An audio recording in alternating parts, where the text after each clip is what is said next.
बहुत समय पहले की बात है। एक गांव में एक गरीब लकड़हारा अपने परिवार के साथ रहता था। वह रोज सुबह गांव के समीप स्थित जंगल में जाकर लकड़ियां काटता और उसे बाजार में बेचकर पैसे कमाता था। इस तरह उसकी और उसके परिवार की गुजर बसर चल रही थी। एक दिन वह जंगल में नदी किनारे लगे एक पेड़ की लकड़ियां काट रहा था। अचानक उसकी कुल्हाड़ी उसके हाथ से छूटकर नदी में जा गिरी। नदी गहरी थी, जिसमें उतरकर कुल्हाड़ी निकाल पाना लकड़हारे के लिए संभव नहीं था। लकड़हारे के पास एक ही कुल्हाड़ी थी। उस कुल्हाड़ी के नदी में गिर जाने से वह परेशान हो गया कि अब वह अपनी जीविका कैसा चलाएगा। उसके पास जीविका चलाने का कोई और साधन नहीं था।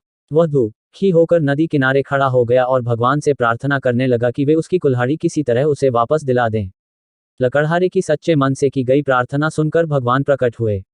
उन्होंने उससे पूछा, पुत्र, तुम्हें क्या समस्या है? लकड़हारे ने कुल्हाड़ी नदी में गिरने की बात भगवान को बता दी और उनसे याचना की कि वे उसकी कुल्हाड़ी वापस दिला दें। उसकी याचना सुनकर भगवान ने नदी के पानी में हाथ डालकर एक कुल्हाड़ी बाहर निकाली। वह कुल्हाड़ी चांदी की थी। भगवान ने लकड़हारे से पूछा, पुत्र, क्या ये तुम्हारी कुल्हाड़ी है? लकड़हारा बोला, नहीं भगवान, ये मेरी कुल्हाड़ी नहीं है। भगवान बोले, इसे अच्छी तरह से देख लो, ये सोने की कुल्हाड़ी है।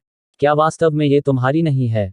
नहीं भगवान, लकड़हारा बोला, सोने की इस कुल्हाड़ी से लकड़ियां नहीं कटती।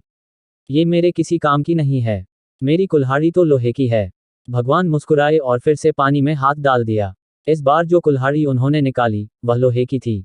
वह कुल्हाड़ी लकड़हारे को दिखाते हुए भगवान ने पूछा, पुत्र, क्या यही है तुम्हारी कुल्हाड़ी? इस बार कुल्हाड़ी देख लकड़हारा प्रसन्न हो गया और बोला, भगवान, यही मेरी कुल्हाड़ी है। आपका बहुत बहुत धन्यवाद। भगवान लकड़हारे की ईमानदारी देख बहुत प्रसन्न हुए और बोले, पुत्र, मैं तुम्हारी ईमानदारी से बहुत अत्यंत प्रसन्न हूँ। इसलिए तुम्हें लोहे की कुल्हाड़ी के साथ सोने और चांदी की कुल्हाड़ी भी देता हूँ। यह कहकर भगवान अंतर्ध्यान हो गए। लकड़हारे अपनी ईमानदारी के कारण पुरस्कृत हुआ।